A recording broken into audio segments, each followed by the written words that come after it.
श्री कृष्ण जी के चरणों को कमल चरण कहा जाता है। पौराणिक मान्यताओं के अनुसार इसके पीछे कई रहस्य छुपे हुए हैं। उनके चरणों में कई शुभ चिन्ह अंकित हैं और हर एक चिन्ह का अपना एक अर्थ है। उनके दाहिने पैर में 11 और बाएं पैर पर 8 प्रतीक बने हुए हैं। चलिए जानते हैं इनका अर्थ क्या है।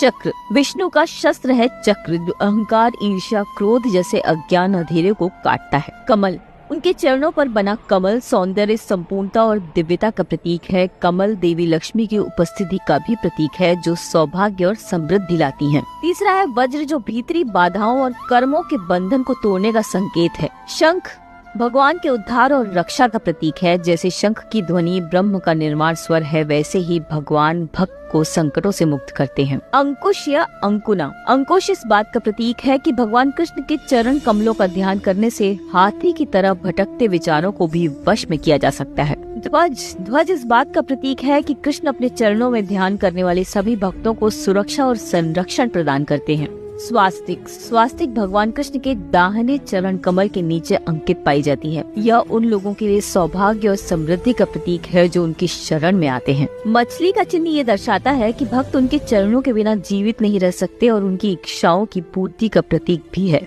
अर्धचंद्र का अर्थ है कि देवता भी उनके चरणों की महिमा करते हैं। छतरी का चिन्ह ये दर्शाता है कि वो भौतिक कष्टों से सुरक्षा देते हैं। त्रिकोण का चिन्ह दर्शाता है कि भक्त माया के 3 रूपों के जाल से बचे रहेंगे। तीनों लोग उनके ही चरणों में हैं। आकाश का चिन्ह ये दर्शाता है कि उनके चरण संपूर्ण ब्रह्मांड में हैं, सभी अभिव्यक्तियों के भीतर और बाहर व्याप्त हैं। बछड़े के खुर ये बताते हैं कि जिन्होंने उनकी पूर्ण शरण ली है उनके लिए भौतिक सांसारिक अस्तित्व का विशाल सागर बछड़े के खुर के निशान में समाये पानी की तरह बहुत छोटा और महत्वहीन हो जाता है। धनुष का चिन्ह बताता है कि अगर आपने उनके चरणों में अपनी लगन लगा ली तो आप भौतिक संसार में कभी वापस